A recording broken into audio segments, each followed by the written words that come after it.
Hello दोस्तों, नमस्ते, प्रणाम। आइए, मैं बिंदु शर्मा अपने यूट्यूब चैनल पर सभी को तहे दिल से नमस्ते। और आइए, एक बहुत सुंदर प्यारा एक नाच गीत सुनाने जा रही हूँ। हरदी के रंग पिया बहुते बेदर्दी मोर बलमुआ हो, मेहदी के रंग चटका मोर बलमुआ हो, मेहदी के रंग चटकार। हरदी के रंग पिया बहुते बेदर्दी मोर बलमुआ हो, मोर सजनवा हो, मेहदी के रंग चटकार मोर बलमुआ हो, मेहदी के रंग चटकार। गईला विदेशवा पिया भेजल ना संदेशवा मोर बलमुआ हो, मोर सजनवा हो, कैसे लागल जियरा तोहार मोर बलमुआ हो, कैसे लागल जियरा तोहार।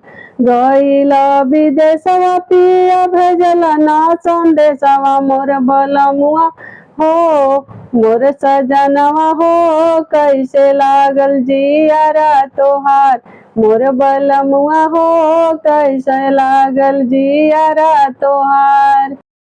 सासु के मारे ननदिया गरिया में मोर बलमुआ हो, देवर बोले बोलिया हजार मोर बलमुआ हो, देवर बोले बोलिया हजार। सासु के मारे ननदिया गरिया में मोर बलमुआ हो, मोर सजनवा हो, देवर बोले बोलिया हजार मोर सजनवा हो, मोर बलमुआ हो, देवर बोले बोलिया हजार। कोई लड़के बोलिया लागे हमारा दे बोलिया मोर बलमुआ हो, पपीहर के बोलिया कटार मोर सजनवा हो, पपीहर के गो बोलिया कटार। कोई लड़के बोलिया लागे हम जैसे ही गोलिया मोर बलमुआ हो, मोर सजनवा हो, पपीहर के बोलिया कटार मोर सजनवा हो, पपीहर के बोलिया कटार।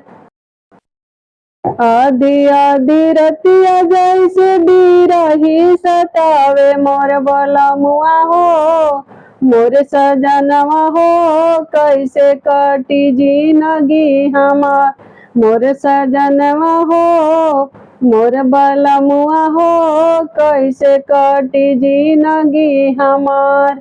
आदि आदि रतिया जैसे बिरही सतावे मोर बलमुआ हो, मोर सजनवा हो, कैसे काटी जिंदगी हमार मोर सजनवा हो, कैसे काटी जिंदगी हमार।